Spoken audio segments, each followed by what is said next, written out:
সুপ্রিয় দর্শক মন্ডলী, আজ 19শে জানুয়ারি রবিবার 2025 5ই পৌষ পত্রিকার প্রধান প্রধান শিরোনাম নিয়ে আমি মামুন চৌধুরী আছি আপনাদের সাথে। সর্বপ্রথম ইত্তেফাক মেইন হেডিং করছে দুষ্প্রাপ্য বিনামূল্যের বই সহজলভ্য দোকানে। এরপর আছে প্রথম আলো মেইন হেডিং করছে চাঁপাইনবাবগঞ্জের সীমান্তে আবার উত্তেজনা, হামলায় 3 বাংলাদেশি আহত। এরপর ভোরের কাগজ মেইন হেডিং সীমান্তে উত্তেজনা, 0 পয়েন্ট এড়িয়ে চলার আহ্বান বিজিবির। নেক্সট জনকণ্ঠ মেইন হেডিং করছে খুব শীঘ্রই রাজনৈতিক খেলা ঘুরে যাচ্ছে বাংলাদেশের কি। এরপর ইনক্লাবের মেইন হেডিং কলকাঠি নাড়ছে দিল্লির দালালরা। নেক্সট আমাদের সময় হেডিং ঋণখেলাপিদের আগামী নির্বাচনে বিএনপির মনোনয়ন দেবে না মির্জা ফখরুল। এরপর আছে কালের কণ্ঠের মেইন হেডিং জিয়াউর রহমানের 89তম জন্মবার্ষিকী আজ। এরপর সমকালের মেইন হেডিং ঝুলে যাচ্ছে জুলাই ঘোষণা। নেক্সট যাই দিনের মেইন হেডিং এক সপ্তাহে মসজিদে নববীতে 54 লাখ মুসল্লির নামাজ আদায়। এরপর মানব জমিনের মেইন হেডিং মিয়ানমারে আটক 18, বাংলাদেশের ফেরার আকুতি। এরপর বিবিসি নিউজের মেইন হেডিং আদিবাসী শব্দটি নিয়ে বাংলাদেশে বারবার এত বিতর্ক কেন। এরপর যুগান্তর মেইন হেডিং যে কারণে ট্রাম্পের শপথ অনুষ্ঠান ক্যাপিটল হলের ভেতরে স্থানান্তরিত। এই ছিল প্রধান শিরোনাম। এখন চলে যাচ্ছি যে কোনো একটি সংবাদের বিশ্লেষণে।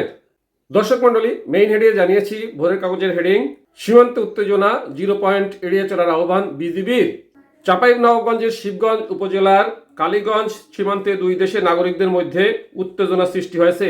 শনিবার 18 জানুয়ারি দুপুরে 5 শতাধিক ভারতীয় নাগরিক ও বিএসএফ সদস্য সীমান্ত অতিক্রম করে বাংলাদেশে প্রবেশ করেন।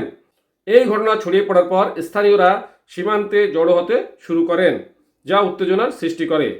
এর ফলে দুই দেশের নাগরিকদের মধ্যে পাল্টাপাল্টি ধাওয়া সংঘটিত হয়। পরিস্থিতি নিয়ন্ত্রণে রাখতে বাংলাদেশের নাগরিকদের 0 পয়েন্টে না যেতে আহ্বান জানিয়েছেন বর্ডার গার্ড বাংলাদেশ। স্থানীয়দের অভিযোগ, বিএসএফ সদস্যরা হঠাৎ করে কাঁটাতারের বেড়ার পাশে 5 শতাধিক ভারতীয় নাগরিক নিয়ে আসেন। এক পর্যায়ে তারা বাংলাদেশের ভেতরে ঢুকে পড়েন। এ সময় একাধিক ককটেলও ফাটান তারা। পাশাপাশি টিয়ার সেল নিক্ষেপ করেন বিএসএফ সদস্যরা। সরজমিনে গিয়ে দেখা যায় বাংলাদেশের ভেতরে লাগানো বেশ কিছু আম গাছ কেটে নষ্ট করা হয়েছে। এ খবরে ঘটনাস্থলে উপস্থিত হয়ে পরিস্থিতি শান্ত করার চেষ্টা করেন বিজিবি সদস্যরা। এ বিষয়ে বিএসএফ এর সঙ্গে বিজিবির ব্যাটালিয়ন কমান্ডার পর্যায়ে পতাকা বৈঠক অনুষ্ঠিত হয়েছে। বৈঠক শেষে 59 বিজিবি ব্যাটালিয়নের অধিনায়ক লেফটেন্যান্ট কর্নেল গোলাম কিবরিয়া জানান, বাংলাদেশিদের আম গাছ কাটা নিয়ে সীমান্তের দুই পাশে জনগণের মধ্যে উত্তেজনার সৃষ্টি হয়। বর্তমান পরিস্থিতি নিয়ন্ত্রণে রয়েছে, তবে এই সময় বাংলাদেশি নাগরিকদের সীমান্তের 0 লাইনের কাছে না যেতে আহ্বান জানান তিনি।